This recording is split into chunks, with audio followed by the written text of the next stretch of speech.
My name is Rachel Morgan. I am 34 years old. And for most of my life, I believed my parents loved me. Not perfectly, not gently, but enough. I was wrong. I grew up in Columbus, Ohio, in a 2-story brick house that looked warm from the outside and felt cold on the inside.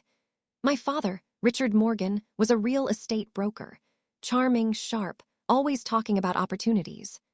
My mother, Elaine Morgan, stayed home, volunteered at church, and played the role of the devoted parent so convincingly that no one ever questioned her. Everyone thought we were a respectable family. Behind closed doors, we were a business. And I was an asset. From the time I was young, my parents drilled one lesson into me. Family sticks together. What they never said out loud was the second part. Even when it costs you. When I was 16, my college fund disappeared. They said the market crashed. When I was 21, they asked me to co-sign a small loan. They promised it was temporary. When I hesitated, my mother cried. When I asked questions, my father got angry. So I signed. I always signed. Because good daughters didn't ask for proof. I left home at 22 with a suitcase, student debt, and the quiet hope that distance would fix everything. It didn't. My parents called often, too often, always polite, always loving, always reminding me that we're still your parents. I built my life slowly. I worked as a compliance analyst for a mid-sized financial firm. Boring work, detailed work, the kind of work where you learn how contracts hide knives behind friendly language. Irony didn't escape me later. At 28, I bought a small condo. Nothing fancy, just mine. My parents visited once. My father walked around, nodding. "You're doing well," he said. "Better than we expected." That sentence stuck with me. The call came on a Sunday evening. My mother sounded fragile. "Rachel," she said softly, "your father isn't well." My chest tightened instantly. What happened? "He's been under so much stress. The business, the house, everything. We just need your help, one last thing." I should have asked more questions. I didn't. They asked me to come home. Said it would be easier to explain in person. I drove back to Columbus with a knot in my stomach, rehearsing worst-case scenarios. Hospital bills, bankruptcy, foreclosure. When I arrived, the house looked the same. Too calm. Too intact. My parents sat at the dining table with a folder between them. My father smiled weakly. "Thank you for coming," he said. "We wouldn't ask if it wasn't serious." My mother reached for my hand. "We just need your signature," she said. "It's a formality." That word again. Formality. They told me the story carefully. They were restructuring assets. Protecting the house. Shielding themselves from a lawsuit. "It's temporary," my father said. "It keeps everything safe," my mother added. "You trust us, don't you?" she asked. I looked at the papers. 30 pages. Dense legal language. My stomach twisted. "I should have a lawyer look at this," I said quietly. My father's expression changed. "You don't trust us?" My mother's eyes filled with tears. "After everything we've done for you." There it was. The familiar pressure. The guilt. I hesitated. Then I signed. The change was immediate. Their tone shifted. They relaxed. My father poured himself a drink that night for the first time in weeks. My mother slept soundly. And I went back to my condo uneasy, but hopeful that I'd done the right thing. 3 weeks later, I received a certified letter. Notice of transfer of ownership. My name was on it. Not as a beneficiary. As a grantor. I read it again. And again. My hands started shaking. They hadn't asked for help. They had asked for control. I called my parents. Straight to voicemail. I drove to their house. The locks had been changed. A for sale sign stood on the lawn. My childhood home listed. without my knowledge, without my consent, except for my signature. That night, I didn't sleep. I pulled the contract from my bag. Read it slowly, line by line. That's when I saw it, buried near the end. Written so cleanly, it almost looked harmless. Clause 27, C. Final authority and irrevocable transfer upon execution. My breath caught. They hadn't just used me. They had erased me. But what my parents didn't know, what they never bothered to consider, was what I did for a living. And more importantly, they hadn't read the last clause carefully either. I didn't cry that night. Not because I wasn't hurt, but because something colder had taken its place. Focus. At 2:17 a.m., I sat on my couch with the contract spread across my coffee table, my laptop open, and a yellow legal pad filled with notes. I read the document again, not as a daughter this time, but as a professional. As someone trained to find what others overlook. My parents had counted on emotion. They hadn't counted on precision. Clause 27C was the dagger. But it wasn't the only weapon in the document. The agreement was designed to do three things: transfer my financial authority, shield my parents' assets, lock me out of future claims. Classic. Dirty. Effective. Almost. I traced the structure backward. If Clause 27C gave them authority, what defined the conditions of that authority? That's when I found it. Clause 31, fiduciary obligation and disclosure. My heart began to race. It stated clearly that any party assuming authority over transferred assets must disclose all existing liabilities, pending sales, and third-party agreements at the time of execution. Failure to do so would result in... I leaned closer to the screen. Immediate nullification of authority and full liability transfer to the receiving party. I swallowed hard. They hadn't disclosed the house listing. They hadn't disclosed the buyer. They hadn't disclosed the escrow account. They had lied. In writing. I exhaled slowly. For the first time since receiving that letter, I smiled. The next morning, I called my firm. Not to file a complaint. To take a personal day. Then I called a lawyer. Her name was Denise Caldwell. She listened quietly as I explained everything. She didn't interrupt. Didn't gasp. Didn't sympathize. She just asked one question at the end. Do you have proof they listed the property before you signed? Yes, I said, time-stamped. There was a pause. Then, Rachel, she said carefully, your parents didn't just manipulate you. They committed fraud. 2 days later, we filed an injunction. The house sale froze instantly. Escrow locked. Buyers furious. My parents blindsided.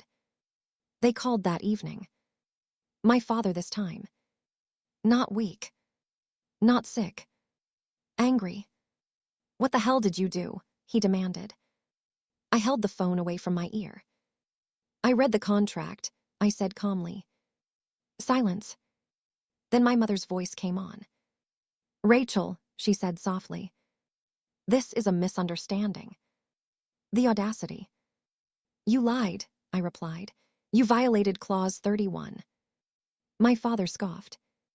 You think that little clause matters? I smiled. It's the only one that matters. They threaten me. Lawsuits. Disownment. Public embarrassment. My mother cried again. Real tears this time. But something inside me had changed. The guilt didn't land. The court hearing was set for 3 weeks later. In the meantime, I did something my parents never expected. I requested full disclosure. Every account. Every transfer. Every property. Because when you invoke fiduciary duty, you get access to everything. What I found was worse than I imagined. Multiple shell LLCs. Hidden debt. Loans secured against assets I had unknowingly backed years ago. They hadn't just used my signature once. They'd been preparing for this moment for decades. Denise leaned back in her chair after reviewing the files. They thought you were a safety net, she said. A clean name, good credit, disposable. I stared at the wall. Am I liable for all this? She shook her head. No. Because of the last clause. Yes, she said, because of the last clause. Court day arrived quietly. No media. No drama. Just 3 people sitting on opposite sides of a room. My parents didn't look at me.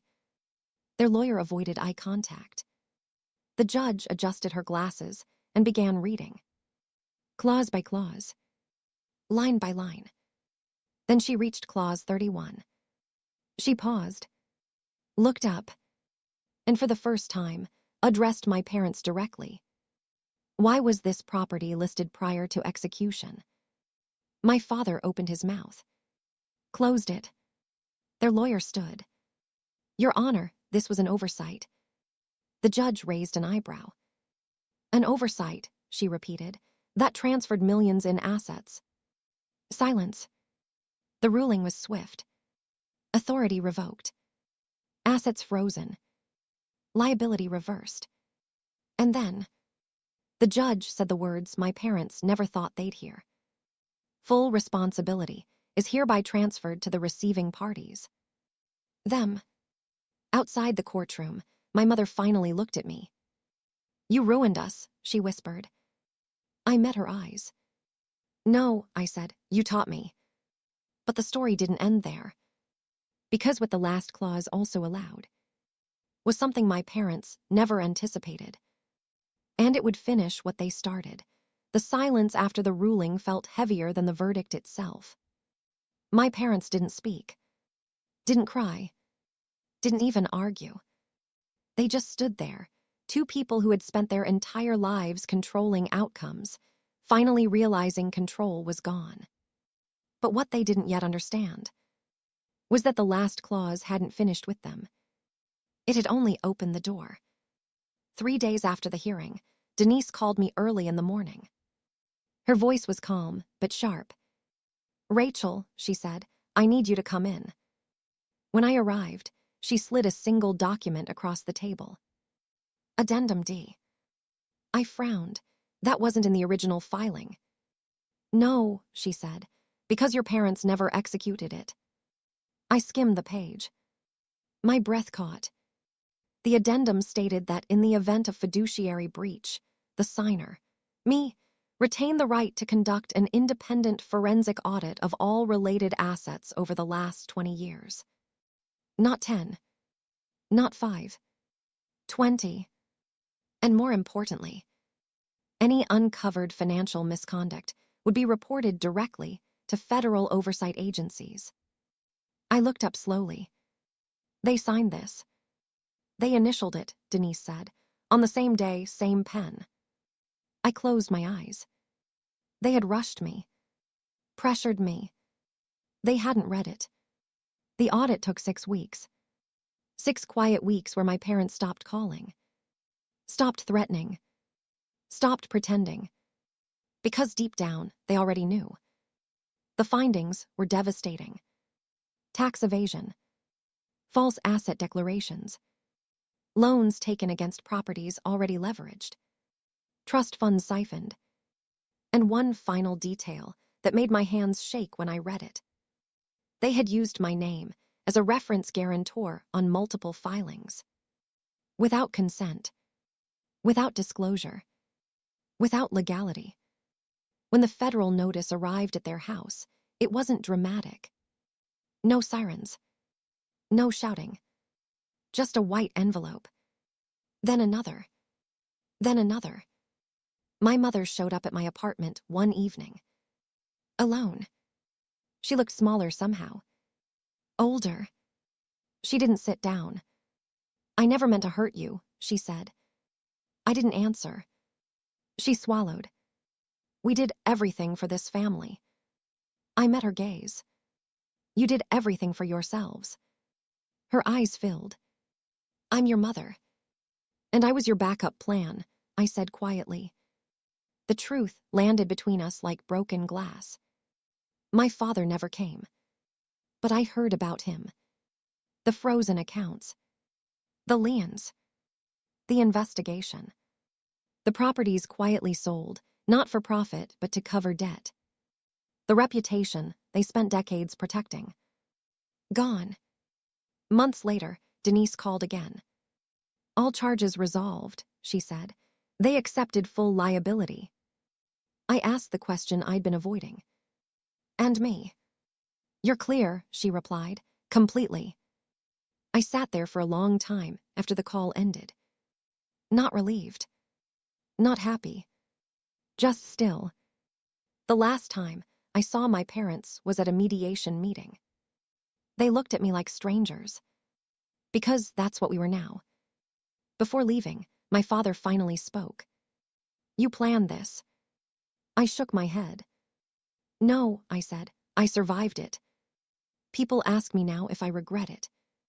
If I wish I just signed and walked away. I don't. Because that signature taught me something my parents never did. Power doesn't come from control. It comes from truth. And the last clause. It didn't destroy them. Their lies did.